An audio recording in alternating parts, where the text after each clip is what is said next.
ক্ষমা করো আল্লাহ, ক্ষমা করো আল্লাহ, ক্ষমা করো আল্লাহ, ক্ষমা করো আল্লাহ, ক্ষমা করো আল্লাহ, ক্ষমা করো আল্লাহ, ক্ষমা করো আল্লাহ, ক্ষমা করো আল্লাহ, ক্ষমা করো আল্লাহ।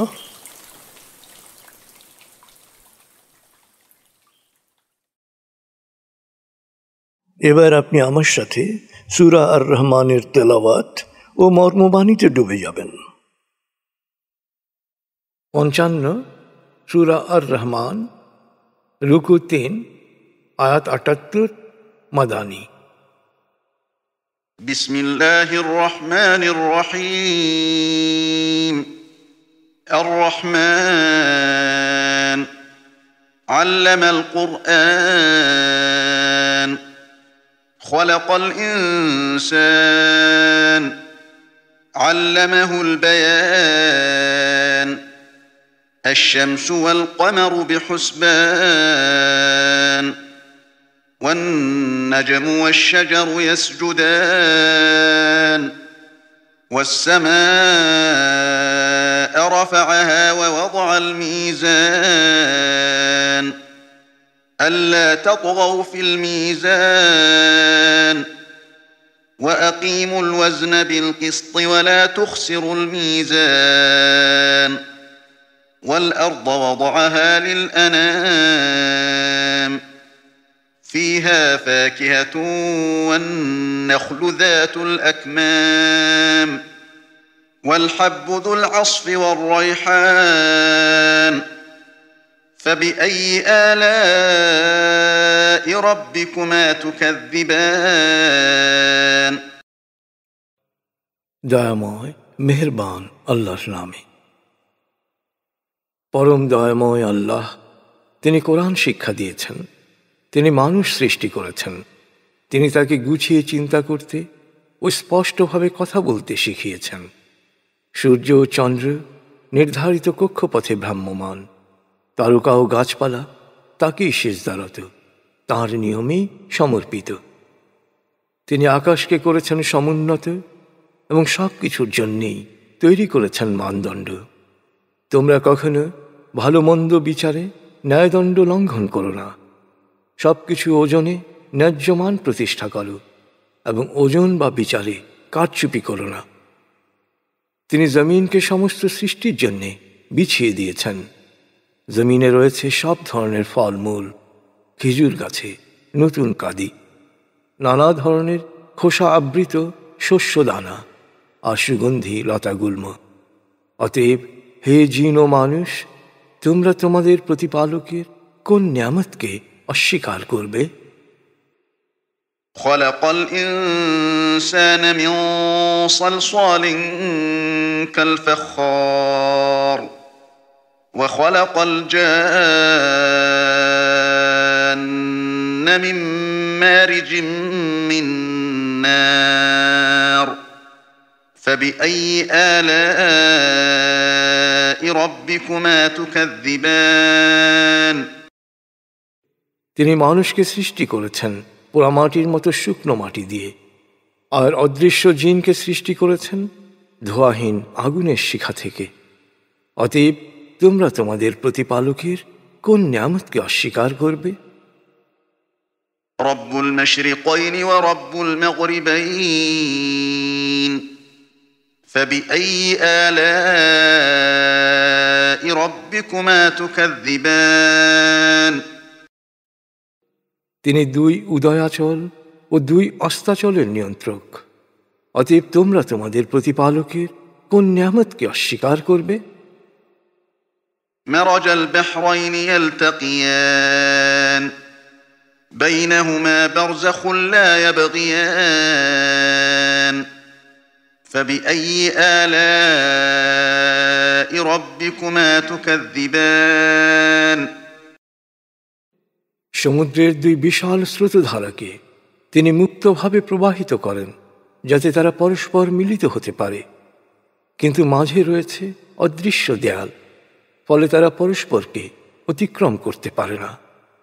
অতএব তোমরা তোমাদের প্রতিপালকের কোন নিয়ামতকে অস্বীকার করবে? يخرج منهما اللؤلؤ والمرجان فبأي آلاء ربكما تكذبان আর সমুদ্রে উৎপন্ন হয় মুক্তা ও প্রবাল। অতএব তোমরা তোমাদের প্রতিপালকের কোন নিয়ামতকে অস্বীকার করবে? وله الجوار المنشآت في البحر كالأعلام فبأي آلاء ربكما تكذبان সমুদ্রে চলমান পর্বতের মতো শোভাময় নৌযানগুলো তাহারই নিয়ন্ত্রণাধীন। অতএব তোমরা তোমাদের প্রতিপালকের কোন নিয়ামতকে অস্বীকার করবে? كل من عليها فان ويبقى وجه ربك ذو الجلال والإكرام فبأي آلاء ربكما تكذبان মহাবিশ্বে যেখানে যা কিছু আছে সবই নশ্বর, অবিনশ্বর শুধু তোমার প্রতিপালকের সত্তা, যিনি মহামহিম মহানুভব। অতএব তোমরা তোমাদের প্রতিপালকের কোন নিয়ামতকে অস্বীকার করবে?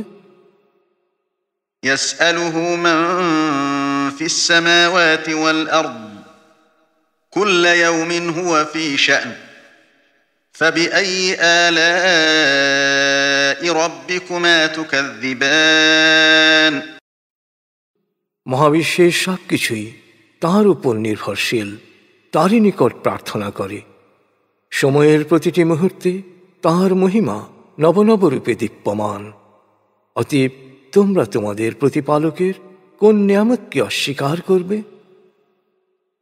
سنفرغ لكم أيها الثقلان فبأي آلاء ربكما تكذبان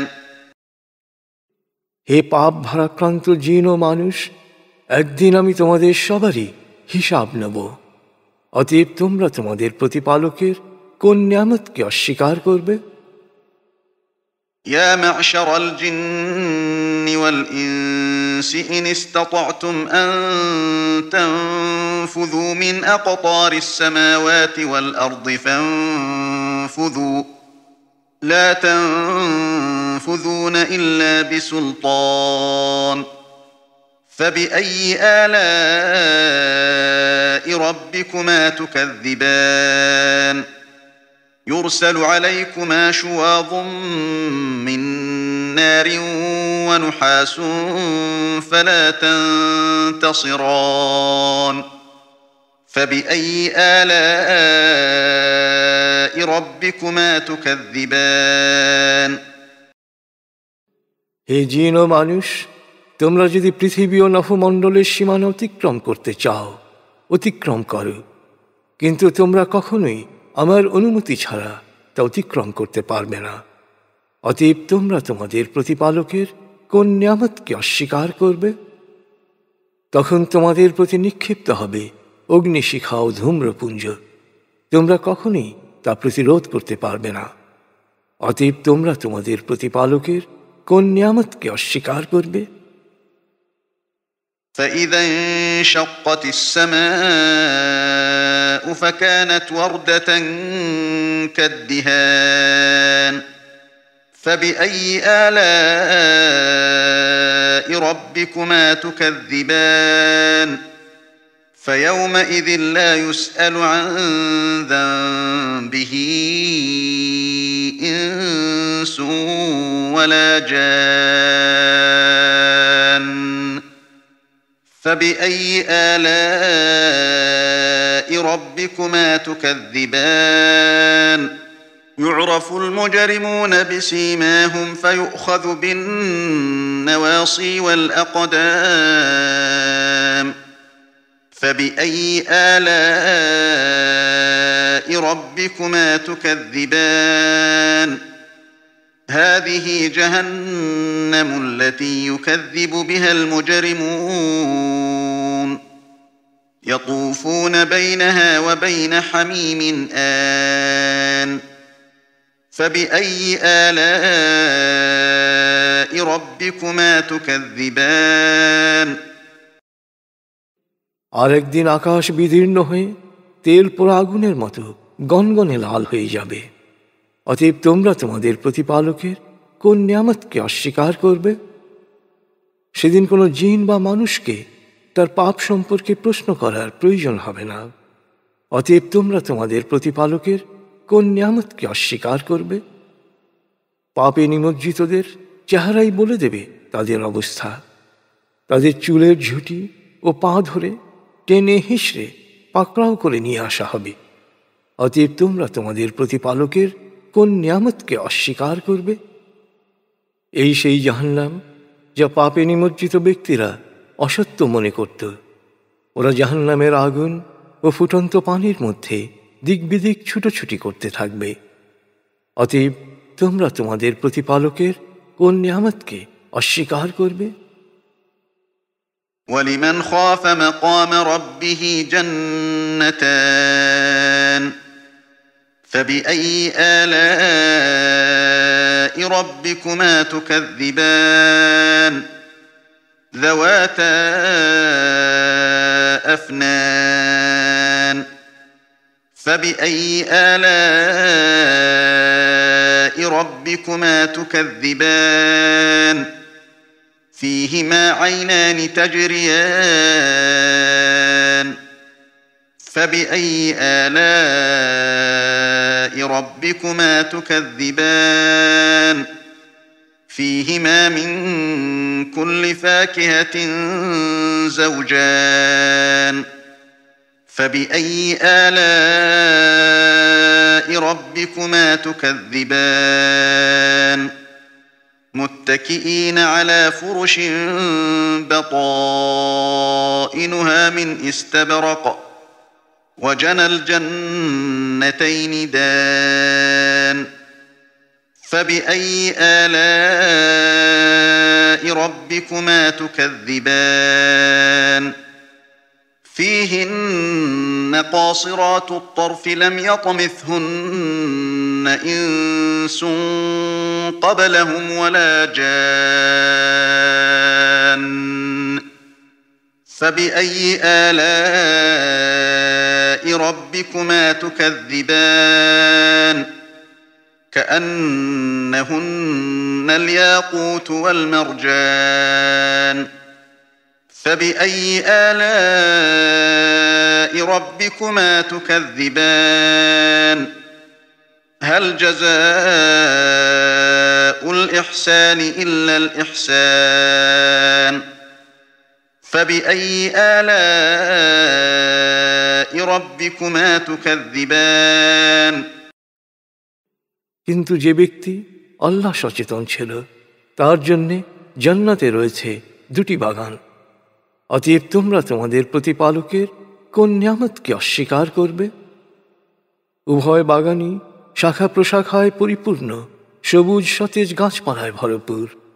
অতএব তোমরা তোমাদের প্রতিপালকের কোন নিয়ামতকে অস্বীকার করবে? উভয় বাগানে দুটি স্রোতধারা নিয়ত প্রবহমান। অতএব তোমরা তোমাদের প্রতিপালকের কোন নিয়ামতকে অস্বীকার করবে? উভয় বাগানেই প্রতিটি ফলই হবে দু ধরনের। অতএব তোমরা তোমাদের প্রতিপালকের কোন নিয়ামতকে অস্বীকার করবে? জান্নাতে তারা বর্ণিল ব্রোকেট করা পুরু রেশমি কার্পেটে ঠেস বালিশে আরামে হেলান দিয়ে বসবে। দুই বাগানের ফল ঝুলবে তাদের নাগালের মধ্যে। অতএব তোমরা তোমাদের প্রতিপালকের কোন নিয়ামতকে অস্বীকার করবে?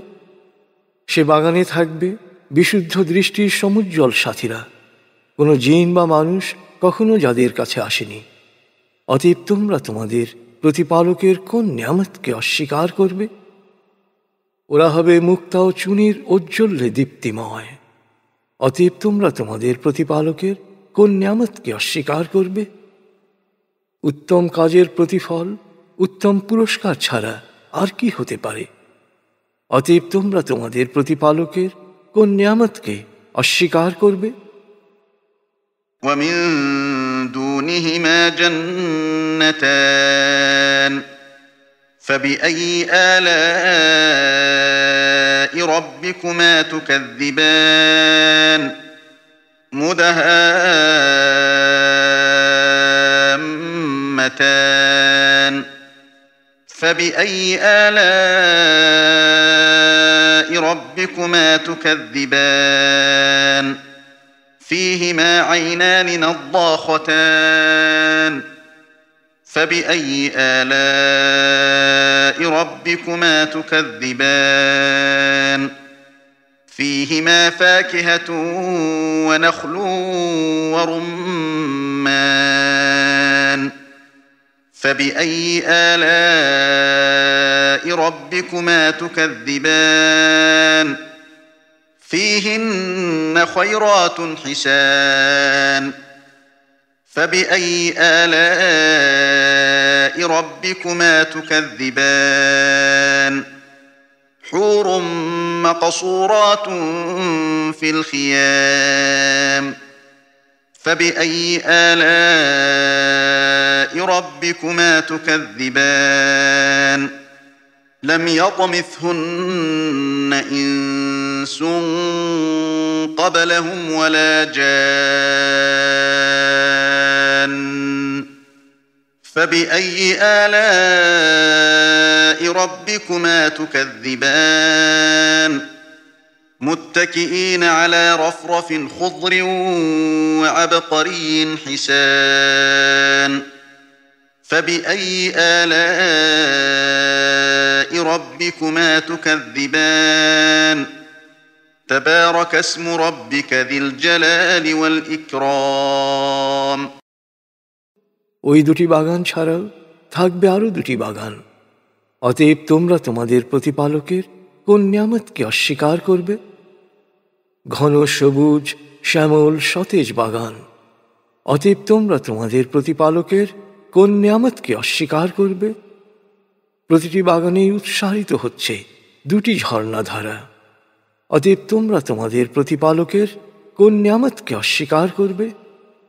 সেখানেও থাকবে প্রচুর ফলমূল, খেজুর, আনার। অতএব তোমরা তোমাদের প্রতিপালকের কোন নিয়ামতকে অস্বীকার করবে? বাগানগুলোর সব কিছুই হবে পরিশুদ্ধ ও মনোহর। অতএব তোমরা তোমাদের প্রতিপালকের কোন নিয়ামতকে অস্বীকার করবে? সুসজ্জিত বর্ণিল তাঁবুতে থাকবে পরিশুদ্ধ সমুজ্জ্বল সাথীরা। অতএব তোমরা তোমাদের প্রতিপালকের কোন নিয়ামতকে অস্বীকার করবে? কোনো জিন বা মানুষ কখনো এদের কাছে আসেনি। অতএব তোমরা তোমাদের প্রতিপালকের কোন নিয়ামতকে অস্বীকার করবে? তারা সুন্দরতম গালিচায়, সবুজ তাকিয়ায়, পরম প্রশান্তিতে হেলান দিয়ে বসবে। অতএব তোমরা তোমাদের প্রতিপালকের কোন নিয়ামতকে অস্বীকার করবে? কত বরকতময় তোমার প্রতিপালকের নাম, যিনি মহামহিম ও মহানুভব।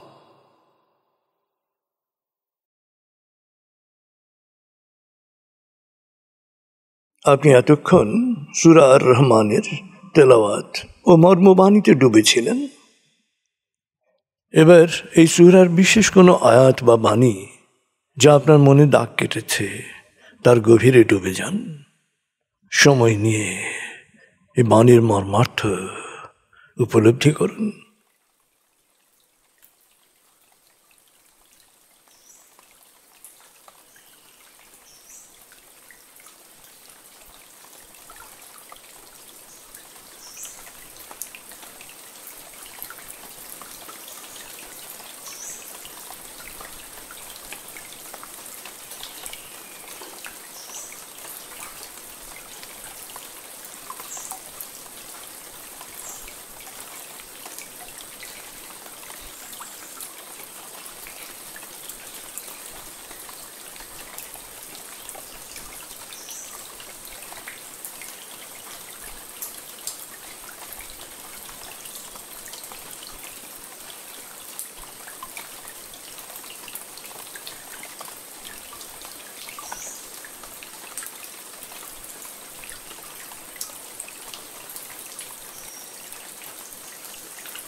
ক্ষমা করো আল্লাহ, ক্ষমা করো আল্লাহ, ক্ষমা করো আল্লাহ, ক্ষমা করো আল্লাহ, ক্ষমা করো আল্লাহ, ক্ষমা করো আল্লাহ, ক্ষমা করো আল্লাহ, ক্ষমা করো আল্লাহ, ক্ষমা করো আল্লাহ, ক্ষমা করো আল্লাহ, ক্ষমা করো আল্লাহ।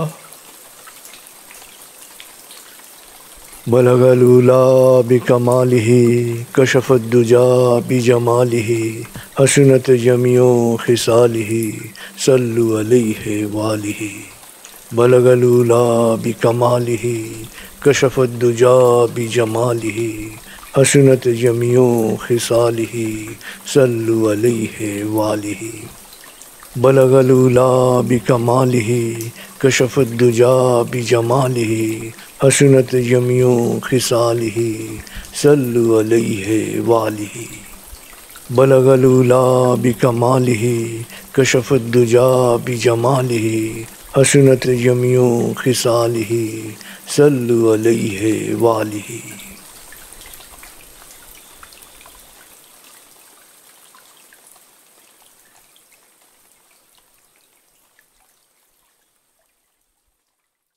আসলে কোরআনকে বুঝতে হলে নবী প্রেমে ভেসে যেতে হবে, অন্তরকে নবী প্রেমে আপ্লুত করার জন্যে খতমে কামালের দ্বিতীয় ধাপে প্রতিদিন আমরা কিছু সময় সিরাতে নিমগ্ন হব, নবী প্রেমে নিজেকে ধাপে ধাপে ভাসিয়ে নিয়ে যাব। এবার আমরা শুনব সিরাত পর্ব ৩। এ পর্বে থাকছে সত্যের উপলব্ধি, সত্যের প্রচার।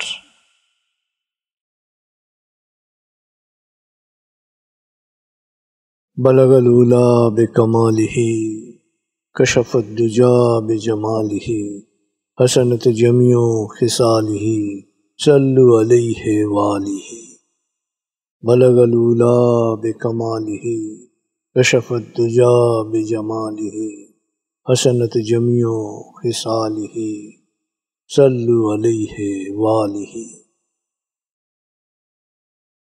মূর্তি বা অর্থ, খ্যাতি বা মর্যাদা কোনো কিছুই তার দেবতা হতে পারেনি। কোনো কিছুই হেরা গুহায় ধ্যানে হারিয়ে যাওয়ার পথে অন্তরায় সৃষ্টি করতে পারেনি। তিনি বরং ঘন ঘনই যেতে শুরু করলেন হেরা গুহায়।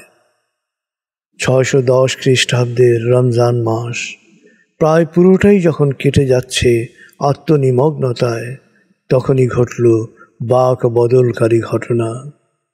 তখন তার বয়স 40 বছর 11 দিন। রমজানের শেষ দশকে, সম্ভবত 27 তারিখে, সামনে দেখা দিলেন এক অলৌকিক সত্তা। পরিচয় দিলেন নিজের, আমি জিব্রাইল। মুহাম্মদ এর পরের ঘটনার বর্ণনায় বলেন, জিব্রাইল বলল, পড়ো। আমি জবাবে বললাম, আমি পড়তে জানি না। তখন জিব্রাইল আমাকে জাপটে বুকে চেপে ধরলে আমার মনে হলো আমি মরে যাচ্ছি। আবার বললাম, আমি পড়তে জানি না। এইভাবে 3 বার বুকে চেপে ধরার পর আমি ভয়ে ভয়ে বললাম, কি পড়ব? জিব্রাইল তখন বলল, পড়ো, তোমার সৃষ্টিকর্তা প্রভুর নামে, যিনি মানুষকে সৃষ্টি করেছেন নিষিক্ত ডিম্ব থেকে। পড়ো, তোমার প্রতিপালক মহান দয়ালু। তিনি মানুষকে জ্ঞান দিয়েছেন কলমের, আর মানুষকে শিখিয়েছেন যা সে জানত না। সূরা আলাক আয়াত 1 থেকে 5। আমি পড়লাম, জিব্রাইল আমাকে ছেড়ে চলে গেল। আমি অস্থির ভাবনায় ডুবে গেলাম। উস্কো খুস্কো কবিদের আমার মোটেই পছন্দ না। আমার মনে হলো কুরাইশরা সব শুনলে আমাকে ওদের কবিদের দলেই ফেলে দেবে। নানা ভাবনায় আচ্ছন্ন হয়ে আমি পাহাড়ের ওপর দিকে উঠতে শুরু করলাম। হঠাৎ ওপর থেকে শুনি শব্দ ভেসে আসছে, আমি জিব্রাইল, মুহাম্মদ, আপনি আল্লাহর রসুল।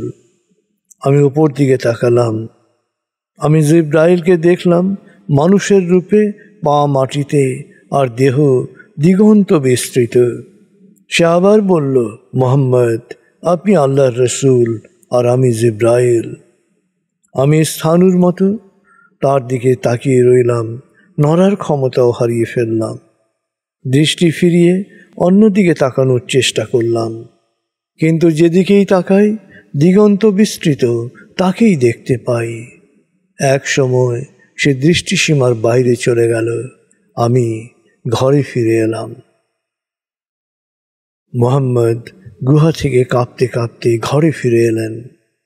স্ত্রী খাদিজাকে বললেন, আমাকে কম্বল দিয়ে ঢেকে দাও।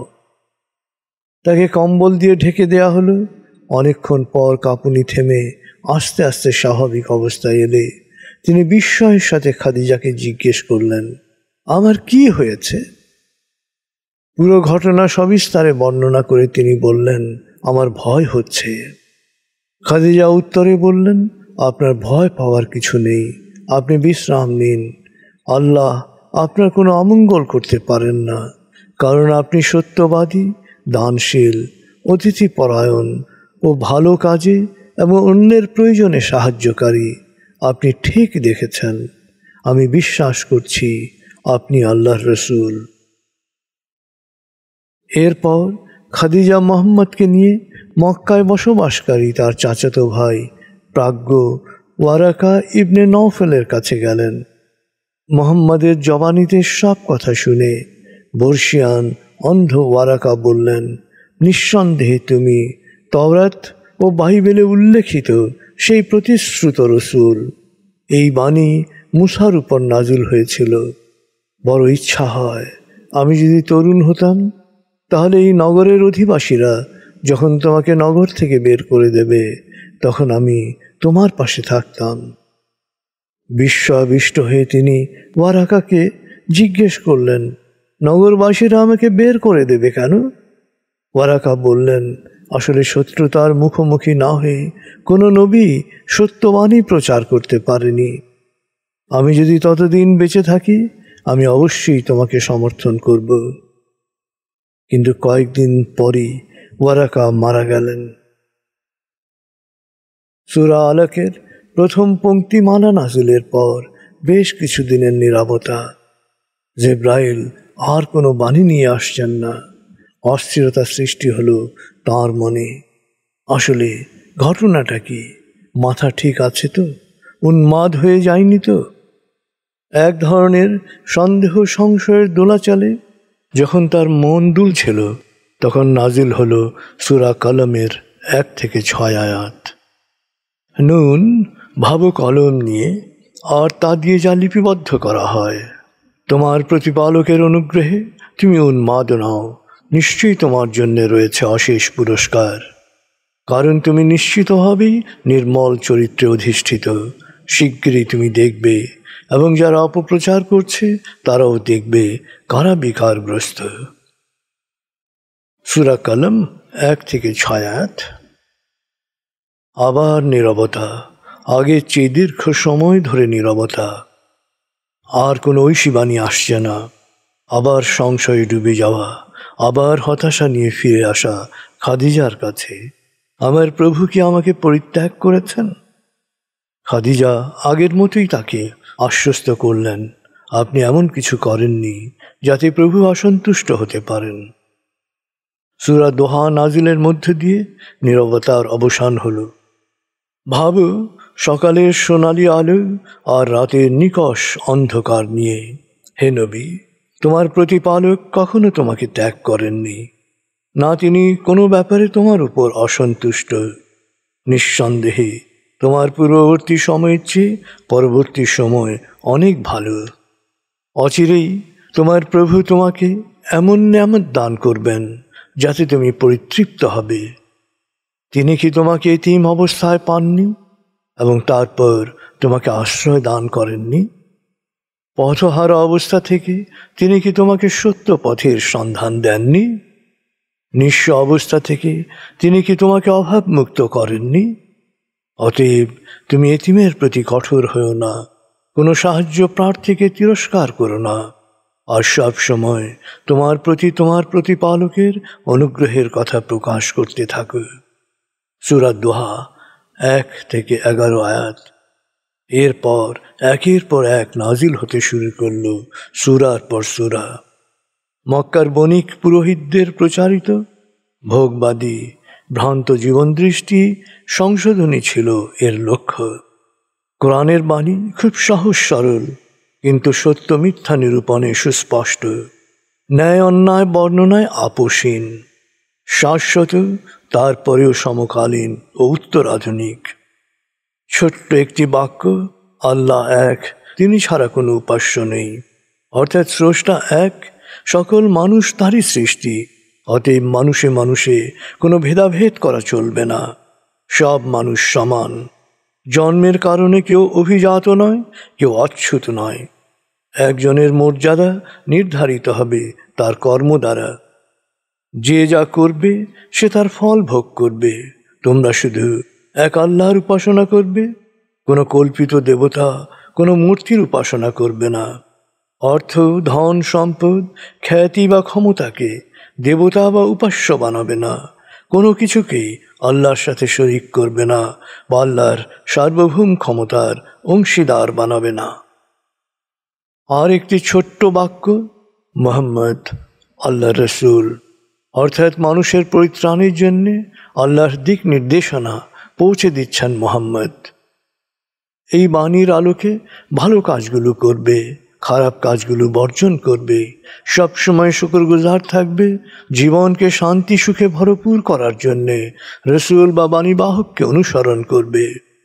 তুমি এমনি এমনি সৃষ্টি হয়ে যাওনি, এক স্রষ্টা তোমাকে সৃষ্টি করেছেন, জ্ঞান দিয়েছেন, বুদ্ধি দিয়েছেন, শক্তি দিয়েছেন, ক্ষমতা দিয়েছেন, দিয়েছেন কর্মের স্বাধীনতা।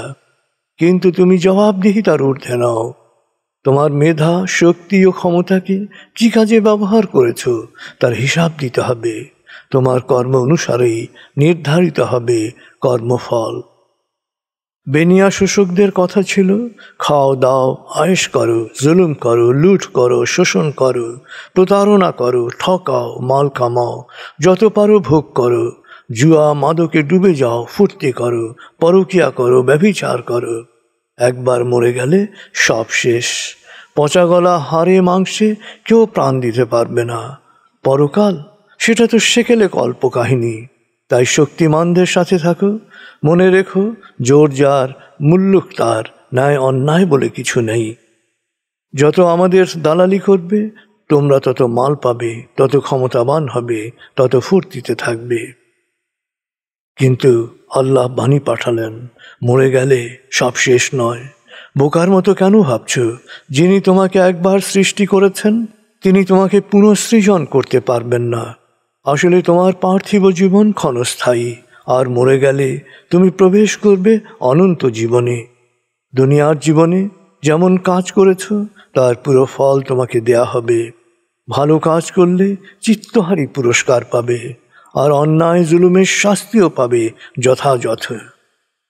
অতএব জুলুম, শোষণ, অন্যায় করবে না, চুরি করবে না, লুটপাট করবে না, প্রতারণা করবে না, পরকীয়া ব্যভিচার করবে না, খুন করবে না, আত্মঘাতীও হবে না। মানুষকে ভালোবাসো, প্রতিবেশীকে ভালোবাসো, অভাবীকে দান করো, দুর্বলকে মায়া করো, নিজের কল্যাণে অন্যের কল্যাণে কাজ করো। তোমাকে আমার কাছেই ফিরে আসতে হবে, তখন তুমি অনন্ত আনন্দ লোকে থাকবে। হেরা গুহার একটি ঘটনায় তার জীবন পুরোপুরি পাল্টে গেল। তিনি বুঝলেন, যদি মানুষ আল্লাহতে সমর্পিত হয়, সকল কাজের জবাবদিহিতা অর্থাৎ আখেরাতে বিশ্বাসী হয়, তাহলেই সে জুলুম শোষণ থেকে দূরে থাকবে, অন্যের কল্যাণে আগ্রহী হবে। তাই কোমল মনা নির্বিরোধ ভালো মানুষটি শুরু করলেন আল্লাহতে সমর্পিত অকুতভয় জীবন। শুরু করলেন মানুষের দৃষ্টিভঙ্গি পরিবর্তনের মাধ্যমে সমাজ বদলানোর কাজ। নির্দেশ পেলেন ফজর ও আসরে 2 রাকাত করে নামাজ পড়ার। জিবরাইল তাকে ওযু করতে ও নামাজ পড়তে শেখালেন। তিনি শেখালেন খাদিজাকে। একদিন তারা দুজনই নামাজ পড়ছিলেন। চাচাতো ভাই আলী, বয়স তখন 10 বছর, হঠাৎ তাদের নামাজরত অবস্থায় দেখে বিস্মিত হলেন। আলীর কৌতূহলী প্রশ্নের উত্তরে মুহাম্মদ সাল্লাল্লাহু আলাইহি সাল্লাম বললেন, আল্লাহ আমাকে নবী হিসেবে প্রেরণ করেছেন মানুষকে সত্য পথে ডাকার জন্যে। এরপর তিনি আলীকে আহ্বান জানালেন পৌত্তলিকতা বর্জন করে এক আল্লাহর ইবাদত করার পথে। পিতা আবু তালিবের সাথে আলাপ করে সিদ্ধান্ত নেয়ার জন্যে আলী সময় নিলেন, কিন্তু আলীর অন্তরে তখন ঝড় বইতে শুরু করল।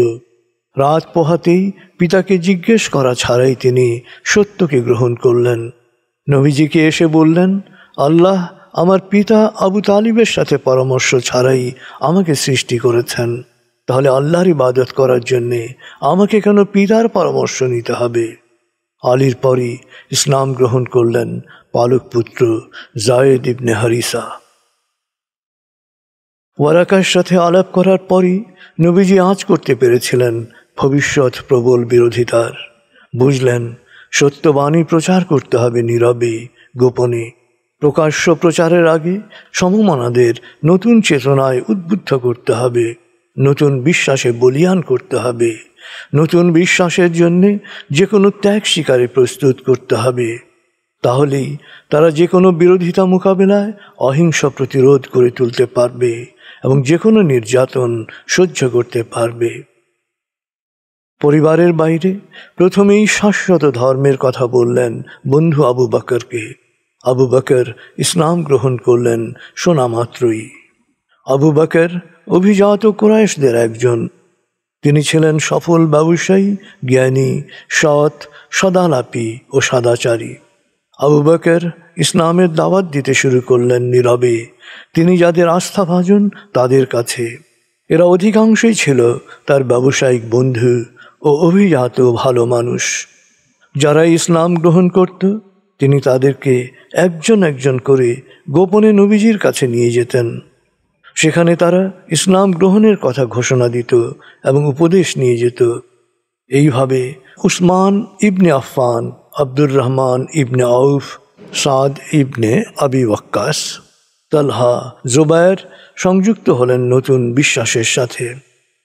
এরপর একে একে ইসলাম গ্রহণ করলেন আবু উবাইদা, আবু সালামা আবদুল্লাহ, আরকাম ইবনে আবুল আরকাম, উসমান ইবনে মাজুন, আবদুল্লাহ ইবনে মাসুদ, সাইদ ইবনুল আস, আমর ইবনে আনবাসা, উবাইদা ইবনে হারিস, খালিদ ইবনে সাইদ, সাইদ ইবনে জায়েদ, আম্মার, বেলাল।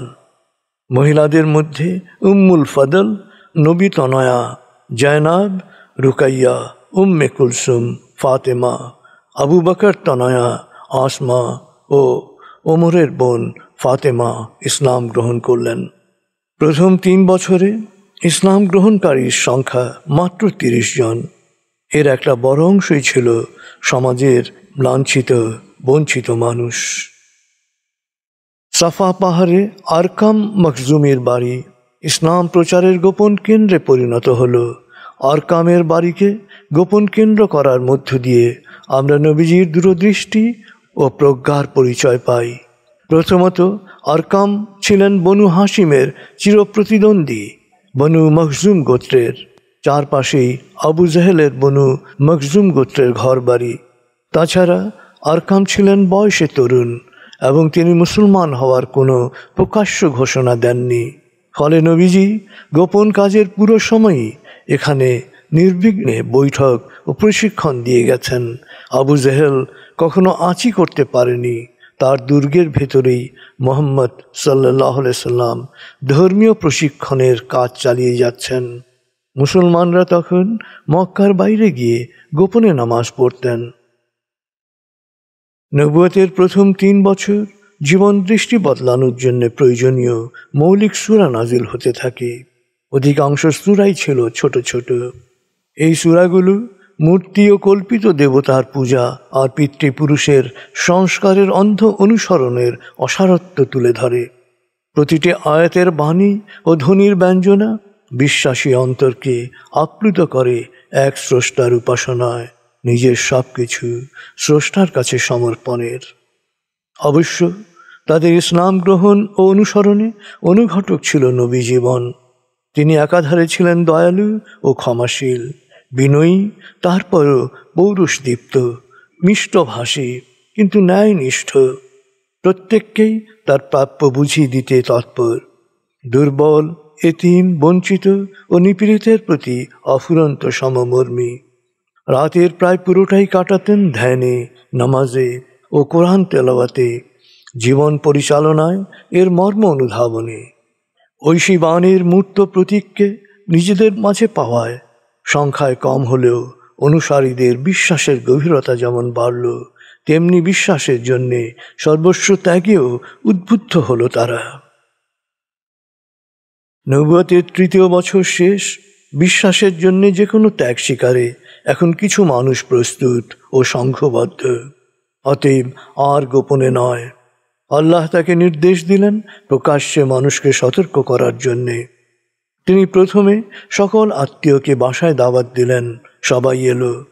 খাবার শেষে তিনি যখন সবাইকে মূর্তি পূজা বাদ দিয়ে এক আল্লাহর উপাসনার কথা বলতে শুরু করলেন, তাঁর চাচা আবু লাহাব উঠে দাঁড়ালেন এবং মজলিস থেকে সবাইকে উঠিয়ে নিয়ে চলে গেলেন।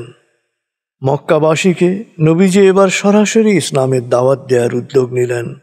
একদিন তিনি সাফা পাহাড়ের উপর দাঁড়ালেন এবং সবাইকে সমবেত হওয়ার আহ্বান জানালেন।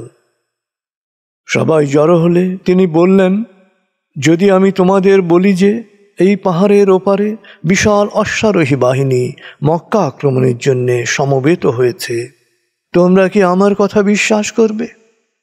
সবাই এক বাক্যে জবাব দিল, অবশ্যই, কারণ আপনি সত্যবাদী, কখনো আপনাকে আমরা মিথ্যা বলতে শুনিনি। নবীজি তখন বললেন, তাহলে শোনো, আমি একজন সতর্ককারী। আমি তোমাদের সতর্ক করছি মহাবিচার দিবসের ভয়াবহ শাস্তি থেকে। এক আল্লাহ ছাড়া কোনো উপাস্য নাই, এই ঘোষণা না দেওয়া পর্যন্ত দুনিয়া বা আখিরাতে আমি তোমাদের কোনো কল্যাণ করতে পারবো না। ধনাঢ্য, বিলাসী, বদমেজাজি আবু লাহাব সাথে সাথে চিৎকার করে উঠল, তোমার বিনাশ হোক! এই উদ্ভট কথা শোনাতে তুমি আমাদের ডেকেছ? সমবেতরা আবু লাহাবের পক্ষ নিয়ে তাকে গালাগালি করতে করতে চলে গেল। কিছুক্ষণ পর মুহাম্মদ সাল্লাল্লাহু আলাইহি সাল্লাম দেখলেন পাহাড়ে তিনি একাই দাঁড়িয়ে আছেন। বুঝলেন আসন্ন সময় হবে কত কঠিন। প্রাথমিক পর্যায়ে কুরাইশরা দৃশ্যত ইসলামকে তেমন কোনো গুরুত্ব দেয়নি। এ নিয়ে হাসি তামাশা, ঠাট্টা, বিদ্রূপেই বিরোধিতা সীমিত ছিল। তারা একে একটা বিচ্ছিন্ন ভিন্ন মত মনে করেছিল। এরকম ভিন্ন মতাবলম্বী আগেও ছিল, কিন্তু শোষিত বঞ্চিতরা কোরআনের বাণীর মধ্যে মুক্তির আলো দেখতে পেল। নতুন ধর্মের প্রতি তাদের আকর্ষণ বাড়তে লাগল। কুরাইশরা তখন প্রমাদ গুনল। তারা সুস্পষ্ট বুঝতে পারল এই নতুন ধর্ম বিস্তার লাভ করলে তাদের ধর্মকেন্দ্রিক ব্যবসা শোষণ বন্ধ হয়ে যাবে, তাদের বিশেষ সম্মান ও সুযোগ সুবিধা বিলুপ্ত হবে। আসলে মক্কা তখন শুধু একটি বাণিজ্য কেন্দ্র নয়, হয়ে উঠেছে অর্থনৈতিক কেন্দ্র। কুরাইশরা ছিল মূল অর্থলগ্নিকারক, ফটকা বাজারি ও সব ধরনের লেনদেনের নিয়ন্ত্রক। এডেন থেকে গাজা, দামেস্ক থেকে ইরাক পর্যন্ত যে কোনো বিনিয়োগে তারা ছিল নিঃশঙ্ক।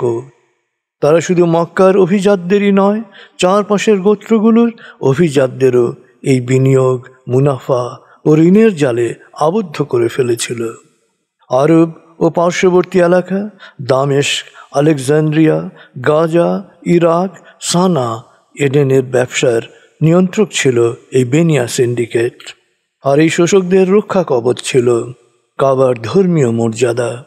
আসলে কোরআন কোনো বিচ্ছিন্ন মরু জনপদে নাজিল হয়নি, বরং নাজিল হয়েছিল এক রমরমা বিকাশমান পুঁজিবাদী অর্থনৈতিক কেন্দ্রে, ঘনবসতিপূর্ণ শহরে। কোরআন যে তাদের শোষণের মূল কাঠামোয় আঘাত হানছে তা শোষকদের বুঝতে বাকি থাকল না। প্রথম আবু তালিবের মাধ্যমে তারা তাকে সত্যের বাণী প্রচার থেকে নিবৃত্ত করার চেষ্টা করল। এরপর তারা চেষ্টা করল তাকে কিনে ফেলার।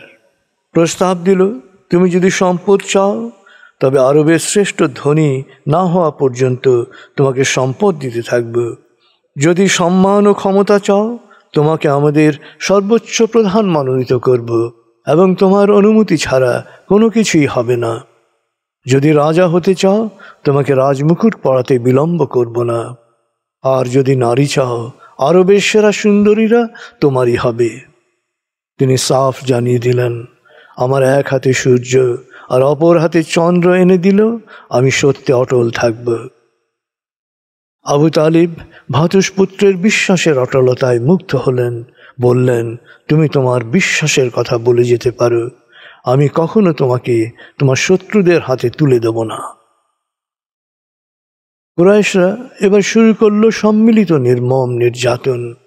পথে ঘাটে হেনস্থা করা হয়ে উঠল নিত্য নৈমিত্তিক ঘটনা। কাবার আশেপাশে পেল তো কথাই নেই। আবু লাহাব ও তার পত্নী এক্ষেত্রে সবসময় ছিল এক ধাপ এগিয়ে। নবীজি ধর্মপ্রচার শুরু করার আগে আবু লাহাব উদ্যোগী হয়ে নবী তনয়া, রুকাইয়া ও উম্মে কুলসুমের সাথে তার দুই পুত্র উতবা এবং উতাইবার বিয়ের প্রস্তাব করেছিলেন। নবীজি প্রস্তাব গ্রহণ করেন। বিয়ে ঠিক হয়ে যায়, কিন্তু ইসলামের বাণী প্রচারের পর আবু লাহাব দুই পুত্রকে বাধ্য করলেন নবী দুহিতাদের তালাক দিতে। স্বামী গৃহে গিয়ে দাম্পত্য জীবন শুরু করার আগেই তাদের বিবাহ বিচ্ছেদ হল। আবু লাহাব পুত্র উতাইবা নবী দুহিতাকে তালাক দেয়া ছাড়াও নবীজিকে দৈহিকভাবে লাঞ্ছিত করল। আবু লাহাবের স্ত্রী নিজ ঘরের সকল ময়লা আবর্জনা নবীজির ঘরের দরজায় নিক্ষেপ করত। কেউ কেউ রাতে পালাক্রমে ঢিল মারত নবীজির ঘরে। আবু বকর একদিন প্রস্তাব করলেন, এখন কাবা প্রাঙ্গণে প্রকাশ্যেই প্রচারের উদ্যোগ নেওয়া যায়। কয়েকবার বলার পর নবীজি রাজি হলেন। পরিকল্পনা অনুসারে কাবা চত্বরে মুসলমানরা প্রত্যেকেই নিজ নিজ গোত্রের লোকদের সাথে বসলেন। নবীজি বসেছেন। আবু বকর দাঁড়িয়ে উপস্থিত সবাইকে আল্লাহ ও আল্লাহ রসুলের উপর বিশ্বাস স্থাপনের আহ্বান জানালেন। বাস, সত্য অস্বীকারীদের জন্যে এটুকুই ছিল যথেষ্ট। তারা উন্মাদের মতো মুসলমানদের প্রহার শুরু করল। নবীজি আহত হয়ে মূর্ছিত হলেন। উতবা ইবনে রাবিয়া দুই শক্ত জুতো দুই হাতে নিয়ে ঝাঁপিয়ে পড়ল আবু বকরের ওপর। তার নাক ভেঙে গেল, জুতোর তীক্ষ্ণ আঁচড়ে মুখ কেটে গেল। রক্তাক্ত ও মৃতপ্রায় অবস্থায় তার গোত্রের সদস্যরা তাকে উদ্ধার করল।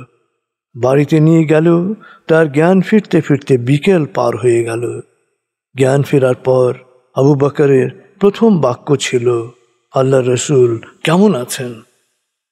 স্বগোত্রীয়রা যারা এতক্ষণ জ্ঞান ফিরিয়ে আনার চেষ্টা করছিল, তারা আবু বকরের জ্ঞান ফিরে আসায় স্বস্তির নিঃশ্বাস ফেললেও তার আচরণকে বুদ্ধিহীনতা বলে ভর্ৎসনা করতে শুরু করল। তার মাকে খাবার ও পানির ব্যবস্থা করার কথা বলে আত্মীয়রা চলে গেল। মা খাবার ও পানি নিয়ে এলো। আবু বকর খবর না জানা পর্যন্ত তা গ্রহণে অস্বীকৃতি জানালেন। মা বললেন, তার কোনো খবর আমি জানি না। আবু বকর তখন মাকে বললেন, তুমি উম্মে জামিলের কাছে যাও, তাহলে খবর পাবে। মা উম্মে জামিলের কাছে গেলেন। উম্মে জামিল নবীজি বা আবু বকর সম্পর্কে কোনো কিছু জানার কথা অস্বীকার করলেন। তবে বললেন, আপনি চাইলে আমি আপনার ছেলেকে দেখতে যেতে পারি। আবু বকরের মা প্রস্তাবকে স্বাগত জানালেন। মা উম্মে জামিলকে নিয়ে এলেন ছেলের কাছে। আবু বকর উম্মে জামিলের কাছে নবীজির কথা জানতে চাইলেন।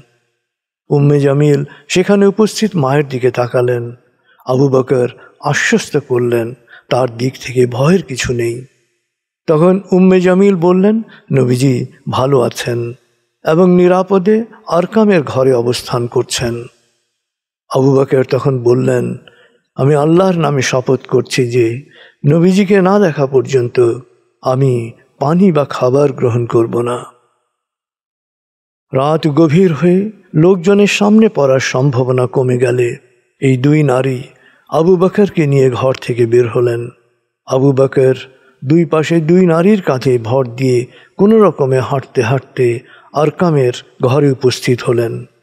নবীজি দুই হাতে তাকে জড়িয়ে ধরে কপালে চুমু খেলেন। উপস্থিত মুসলমানরাও তাকে উষ্ণ সম্বর্ধনা জানালো। নবীজি তার অবস্থা জিজ্ঞেস করলেন। তিনি বললেন, আমি ভালো আছি, শুধু আমার মুখমণ্ডলের আঘাত ছাড়া। তিনি এরপর মাকে দেখিয়ে বললেন, আমার মা তার পুত্রের ভালো যত্নই নিচ্ছেন। আপনি তার জন্য দোয়া করুন, তাকে মুসলমান হওয়ার আহ্বান জানান। আপনার দোয়ার ওসিলায় আল্লাহ যেন তাকে জাহান্নামের আগুন থেকে রক্ষা করেন। নবীজি দোয়া করলেন এবং ইসলাম সম্পর্কে বললেন। কয়েকদিন পরই মা ইসলাম গ্রহণ করলেন। এই ঘটনা থেকে তিনটি বিষয় সুস্পষ্ট হয়ে ওঠে। এক, ইসলামের বিকাশ লগ্নে মুসলমানরা নিজেকে ইসলামের সাথে শনাক্ত করতে কতটা সতর্কতা অবলম্বন করতেন। তখন পর্যন্ত ইসলামের দাওয়াত দেয়া হতো খুব গোপনে। তাই উম্মে জামিল আবু বকরের মাকে নবীজি সম্পর্কে কোনো তথ্যই দেননি। তিনি যে নবীজি বা আবু বকরের সম্পর্কে কিছু জানেন তাও অস্বীকার করেছেন। এমনকি তিনি যখন আবু বকরকে দেখেন তখনও তার মায়ের উপস্থিতিতে নবীজির কোনো তথ্য দিতে ইচ্ছুক ছিলেন না। আবু বকর যখন তাকে আশ্বস্ত করলেন যে তার মায়ের সামনে কথা বললে কোনো ক্ষতির আশঙ্কা নেই, তখনই উম্মে জামিল নবীজির তথ্য তাকে জানান। 2, হিজরতের 10 বছর আগেও আবু বকরের নবী প্রেমের গভীরতা এই ঘটনার মধ্য দিয়ে সুস্পষ্ট হয়ে ওঠে। যে সময় আবু বকরের জন্যে খাদ্য ও পানির সবচেয়ে বেশি প্রয়োজন ছিল, সে সময়ও তিনি নবীজির সাথে দেখা হয়ে তার নিরাপত্তা সম্পর্কে নিশ্চিত না হওয়া পর্যন্ত খাবার গ্রহণ করেননি। 3, ঘটনা আরও বলে দেয় সত্য অস্বীকারীরা যখনই সুযোগ পেয়েছে তারা বিশ্বাসীদের ওপর আঘাত, আক্রমণ, প্রহার, এমনকি হত্যা করতেও দ্বিধান্বিত ছিল না। আবু বকর কুরাইশদের তাইম গোত্রভুক্ত ছিলেন। তার গোত্রের সদস্যরা তার সুরক্ষায় প্রস্তুত ছিল। তারাই প্রহার থেকে তাকে উদ্ধার করে এবং কাবা প্রাঙ্গণে শপথ নেয় যে আবু বকরের মৃত্যু হলে তারা উতবা ইবনে রাবিয়াকে খুন করে এর বদলা নেবে। অভিজাত আবু বকরের উপরই যখন এমন নৃশংস হামলা, তখন সাধারণ বিশ্বাসীদের ওপর নির্যাতনের মাত্রা যে কেউ আঁচ করে নিতে পারে। মনে প্রশ্ন জাগতে পারে, মক্কার অভিজাতরা কেন ইসলামের চরম বিরোধিতা করেছিল? এই বিরোধিতার একটি প্রধান কারণ ছিল পরকালীন শাস্তির ভয়। মৃত্যুর পর পুনরুত্থান ও বিচারের কথা শুনলেই আতঙ্কিত হয়ে উঠত তারা। আরব পৌত্তলিক ধর্ম বিশ্বাসে পরকালে কর্ম অনুসারে শাস্তি বা পুরস্কারে বিশ্বাসের কোনো স্থান ছিল না। নীতি নৈতিকতার কোনো বালাই ছিল না। ভোগ বিলাস বিনোদনই ছিল জীবন। বেনিয়া নিয়ন্ত্রিত সমাজে অর্থই ছিল দেবতা। মাল কামাও আর ভোগ করো, যত খুশি অন্যায় অত্যাচার পাপাচার করো, যেভাবে পারো স্বার্থ উদ্ধার করো। কোনো অমঙ্গলের আশঙ্কা করলে দেবতার সন্তুষ্টির জন্য বলিদান করো, কাবা চত্বরে তাওয়াফ করো, পুরোহিতদের দক্ষিণা দাও, অমঙ্গল দূর হয়ে যাবে, পাপ মোচন হয়ে যাবে। দয়া মায়া সেবা এগুলো করে কোনো লাভ নাই, মরার সাথে সাথে সব শেষ। তাই যা পারো ভোগ করো, একটাই জীবন, পরকাল বলে কিছু নেই। কিন্তু কোরআন একের পর এক সূরায় পরকালের পুনরুত্থানের মহাবিচার দিবসে পরম প্রভুর সামনে হাজির হওয়ার এবং সকল কাজের জবাবদিহিতার প্রসঙ্গ, সৎকর্মের পুরস্কার, অন্যায়ের কঠোর শাস্তির বিষয় এমন ভাষায়, এমন বাণী ও ধ্বনির ব্যঞ্জনায় উপস্থাপন করল যা ওদের অন্তরাত্মাকে কাঁপিয়ে দিল। যখন সূর্য অন্ধকারে ঢেকে যাবে, যখন তারকারাজি নিজেদের আলো হারাবে, যখন পর্বতমালা মরীচিকার ন্যায় উধাও হবে, যখন পূর্ণ গর্ভবতী উটনি পরিত্যক্ত হবে, যখন সকল বন্য পশুকে একত্র করা হবে, যখন সমুদ্রের জলরাশি স্ফীত হবে, যখন দেহে আবার আত্মা সংযুক্ত হবে, যখন জীবন্ত কবর দেয়া শিশুকন্যাকে জিজ্ঞেস করা হবে কি অপরাধে তাকে হত্যা করা হয়েছিল, যখন প্রত্যেকের আমল নামা দেখানো হবে, যখন আকাশের আবরণ সরানো হবে, যখন জাহান্নামের আগুন গনগনে লাল করা হবে, যখন জান্নাতকে দৃশ্যমান করা হবে, সেদিন প্রত্যেকেই জানতে পারবে কি পরিণতির জন্যে সে নিজেকে প্রস্তুত করেছে। বুঝতে পারবে কি করা উচিত ছিল আর কি করা উচিত হয়নি। সূরা তাকবীর 1-14 আয়াত। যখন গগন বিদারী ধ্বনির সাথে কিয়ামত হবে, সেদিন প্রত্যেকেই নিজের ভাই, মা, বাবা, স্ত্রী ও সন্তানদের কাছ থেকে পালিয়ে যেতে চাইবে। সেদিন প্রত্যেকে শুধু নিজেকে নিয়েই ব্যস্ত সন্ত্রস্ত হয়ে পড়বে। সেদিন অনেক চেহারা হবে আনন্দোচ্ছল, হাস্যোজ্জ্বল, পরিতৃপ্ত ও উপচে পড়া সুখী, এবং অনেক চেহারা হবে বিষণ্ণ, মলিন, ধূসর ও কালিমাচ্ছন্ন। এরাই সত্য অস্বীকারী, পাপ পঙ্কিলতায় নিমজ্জিত। সূরা বাসা 33-42 আয়াত। সেদিন আকাশ হবে গলিত তামার মতো, পাহাড় পর্বত হবে রঙিন ধুনা পশমের মতো। সেদিন চোখের সামনে থাকলেও বন্ধু বন্ধুর খোঁজ নেবে না। সেদিন অপরাধীরা শাস্তি থেকে নিষ্কৃতি পাওয়ার জন্যে মুক্তিপণ হিসেবে দিতে চাইবে সন্তান, সন্ততি, স্ত্রী, ভাই ও আশ্রয় দানকারী আত্মীয় স্বজনকে। নিজেকে বাঁচানোর জন্য সে দিতে চাইবে পৃথিবীর সব কিছু। না, কোনো কিছুই তাকে রক্ষা করতে পারবে না। তার জন্য অপেক্ষমান গনগনে আগুন থেকে, যা চামড়া ঝলসে শরীর থেকে খসিয়ে নেবে। জাহান্নাম সেদিন উচ্চস্বরে ডাকবে তাদের, যারা ন্যায় থেকে দূরে সরে গিয়েছিল, যারা সত্যকে প্রত্যাখ্যান করেছিল, যারা ধন সম্পত্তি সংগ্রহ করে সৎ কাজে ব্যয় না করে কৃপণের মতো সংরক্ষিত করে রেখেছিল। সূরা মারিজ 8-18 আয়াত। সেই দিন তোমরা মহাবিচারের সম্মুখীন হবে, তোমাদের কোনো কিছুই গোপন থাকবে না। তখন যারা আমলনামা ডান হাতে দেয়া হবে সে আনন্দিত হবে, বলবে, এই নাও আমার আমলনামা, পড়ে দেখো। আমি জানতাম একদিন আমাকে আমার প্রতিটি কাজের হিসাব দিতে হবে। সুতরাং সে থাকবে উপচে পড়া সুখের মধ্যে, সুউচ্চ জান্নাতে।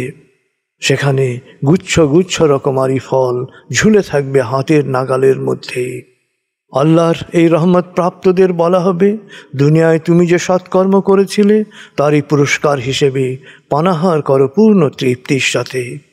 মহাবিচার দিবসে যার আমল নামা বাম হাতে দেয়া হবে সে আর্তনাদ করে বলবে, হায়, আমাকে যদি আমার আমল নামা দেয়া না হতো, আর আমি যদি আমার রেকর্ড না দেখতাম। হায়, আমার দুনিয়ার মৃত্যুই যদি চূড়ান্ত হতো, আমার ধন সম্পত্তি তো কোনো কাজে এলো না, আর আমার ক্ষমতাও তো হাতছাড়া হয়ে গেছে। তখন ফেরেশতাদেরকে নির্দেশ দেয়া হবে, ওকে ধরো, গলায় বেড়ি লাগাও আর নিক্ষেপ করো জাহান্নামে। কারণ সে আল্লাহকে বিশ্বাস করেনি, অভাবীকে অন্নদানে অন্যকে উৎসাহিত করেনি। অতএব এখানে সে হবে বন্ধুহীন, ক্ষত নিঃসৃত পুঁজ ছাড়া তার জন্যে কোনো খাবার থাকবে না। সূরা হাক্কা 18-37 আয়াত। যারা আমার বিধান মানতে অস্বীকার করবে তারা আগুনে পুড়বেই। ত্বক একবার পুড়ে গেলে আবার নতুন ত্বক সৃষ্টি করা হবে, আবার তা পুড়বে। এভাবেই তারা পুরো মাত্রায় শাস্তি ভোগ করবে। সূরা নিসা 56 আয়াত। দুর্ভোগ এমন প্রত্যেক ব্যক্তির জন্যে যে সামনাসামনি দুর্ব্যবহার করে এবং পেছনে নিন্দা করে।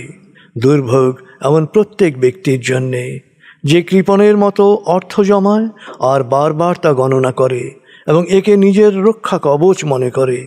সে মনে করে তার অর্থ তাকে অনন্তকাল বাঁচিয়ে রাখবে। না, কখনো নয়। সে তো পরকালে হুতামায় নিক্ষিপ্ত হবে। তুমি কি জানো হুতামা কি? হুতামা হচ্ছে বিশাল প্রজ্বলিত চুল্লি, যার আগুন হৃদয়কে চূর্ণ বিচূর্ণ করে দহন করবে। বিশাল স্তম্ভসমূহ পরিবেষ্টিত চুল্লির মুখও ঢেকে দেয়া হবে দহন যন্ত্রণাকে চূড়ান্ত রূপ দেওয়ার জন্যে। সূরা হুমাযা 1-9 আয়াত।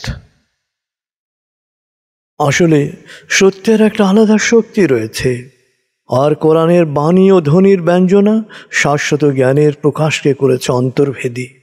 এমনকি কুরাইশ নেতাদের উপরও এর প্রভাব যে কত গভীর ছিল একটি ঘটনা থেকে তা পরিষ্কার বোঝা যায়।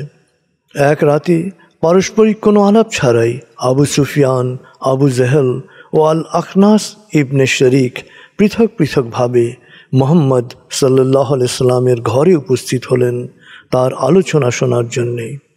প্রত্যেকেই অন্ধকার কোণা দেখে বসে পড়লেন। তারা আলোচনা, প্রার্থনা ও গভীর রাতে তার আকর্ষণীয় কণ্ঠে কোরআনের তেলাওয়াত শুনলেন। অন্ধকার থাকতেই তারা রাস্তায় বেরিয়ে পড়লেন। হঠাৎই মুখোমুখি হলেন পরস্পরের। কারোই বুঝতে বাকি থাকল না তারা কোথায় গিয়েছিলেন। প্রত্যেকে একে অপরকে দোষারোপ করলেন এমন ক্ষতিকর কৌতূহলের জন্যে। তারা বললেন, সাধারণ কোরাইশরা এই ঘটনা জানলে তাদের মনোবল ভেঙে পড়বে। তারা পরস্পরের কাছে প্রতিজ্ঞা করলেন এমন কাজ তারা আর কখনো করবেন না। কিন্তু পরের রাতে নির্ধারিত সময়ে প্রত্যেকেরই মনে হলো কি যেন তাদের টেনে নিয়ে যাচ্ছে মুহাম্মদ সাল্লাল্লাহু আলাইহি সাল্লামের বাড়িতে। কিছুতেই নিজেকে তারা থামাতে পারছে না। সারা রাত একইভাবে কাটালো তারা মন্ত্রমুগ্ধের মতো। ফেরার পথে আবার পরস্পরের সাথে দেখা, আবার পরস্পরকে দোষারোপ, আবার প্রতিজ্ঞা, কিন্তু লাভ হলো না। তৃতীয় রাতেও ঘটল একই ঘটনা। আবার রাস্তায় তিনজনের দেখা। এবার অলঙ্ঘনীয় প্রতিজ্ঞা, না আর কখনো নয়। সমাজপতি হওয়ার পর আমরাই যদি নিজেদের এ বাণী শোনা থেকে ফেরাতে না পারি তবে সাধারণ মানুষের কি অবস্থা হবে। বালাগাল উলা বিকামালিহি কাশাফাদ দুজা বিজামালিহি হাসানাত জামিউ খিসালিহি সাল্লু আলাইহি ওয়ালিহি। বালাগাল উলা বিকামালিহি কাশাফাদ দুজা বিজামালিহি হাসানাত জামিউ খিসালিহি সাল্লু আলাইহি ওয়ালিহি।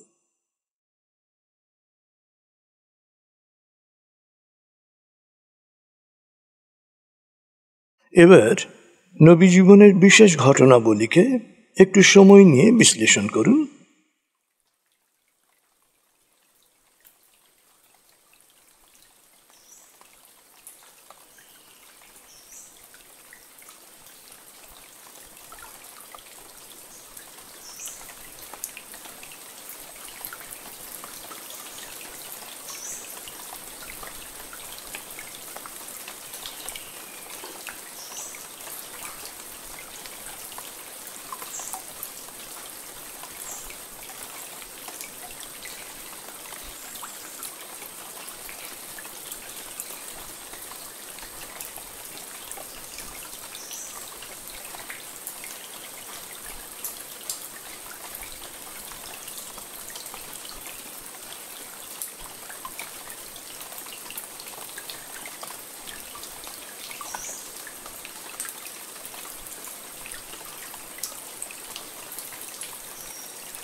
আপনি পর্যালোচনা করেছেন। এবার আবার আস্তাগফির ও দরুদে ডুবে যান। ক্ষমা করো আল্লাহ, ক্ষমা করো আল্লাহ, ক্ষমা করো আল্লাহ, ক্ষমা করো আল্লাহ, ক্ষমা করো আল্লাহ, ক্ষমা করো আল্লাহ, ক্ষমা করো আল্লাহ, ক্ষমা করো আল্লাহ, ক্ষমা করো আল্লাহ, ক্ষমা করো আল্লাহ, ক্ষমা করো আল্লাহ।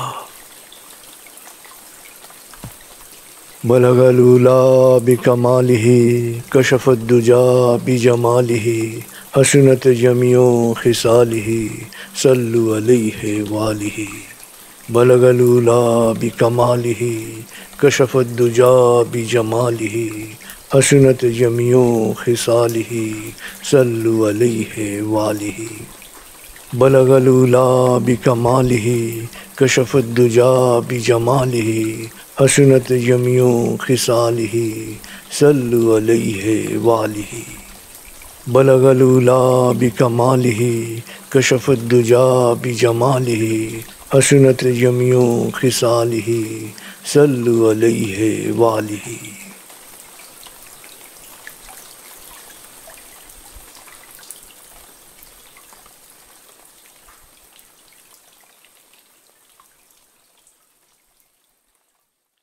এবার আপনি মনোনিবেশ করবেন আল্লাহ কিভাবে ইব্রাহিম আলাইহিস সালামকে রক্ষা করেছিলেন তার বিবরণে। সূরা আম্বিয়া আয়াত 51 থেকে 70। বিসমিল্লাহির রহমানির রহিম। ولقد آتينا إبراهيم رشده من قبل وكنا به عالمين إذ قال لأبيه وقومه ما هذه التماثيل التي أنتم لها عاكفون قالوا وجدنا آباءنا لها عابدين قال لقد كنتم أنتم وآباؤكم في ضلال مبين قالوا أجئتنا بالحق أم أنت من اللاعبين قال بل ربكم رب السماوات والأرض الذي فطرهن وأنا على ذلكم من الشاهدين وتالله لأكيدن أصنامكم بعد أن تولوا مدبرين فجعلهم جذاذا إلا كبيرا لهم لعلهم إليه يرجعون قالوا من فعل هذا بآلهتنا إنه لمن الظالمين قالوا سمعنا فتى يذكرهم يقال له إبراهيم قالوا فأتوا به على أعين الناس لعلهم يشهدون قالوا أأنت فعلت هذا بآلهتنا يا إبراهيم قال بل فعله كبيرهم هذا فاسألوهم إن كانوا ينطقون فرجعوا إلى أنفسهم فقالوا إنكم أنتم الظالمون ثم نكسوا على رؤوسهم لقد علمت ما هؤلاء ينطقون قال أفتعبدون من دون الله ما لا ينفعكم شيئا ولا يضركم أف لكم ولما تعبدون من دون الله أفلا تعقلون قالوا حرقوه وانصروا آلهتكم إن كنتم فاعلين قلنا يا نار كوني بردا وسلاما على إبراهيم وأرادوا به كيدا فجعلناهم الأخسرين ইতপূর্বে আমি ইব্রাহিমকে সত্য মিথ্যা বিচারের জ্ঞান দিয়েছিলাম। আমি তাহার সবই জানতাম। যখন সে তার পিতা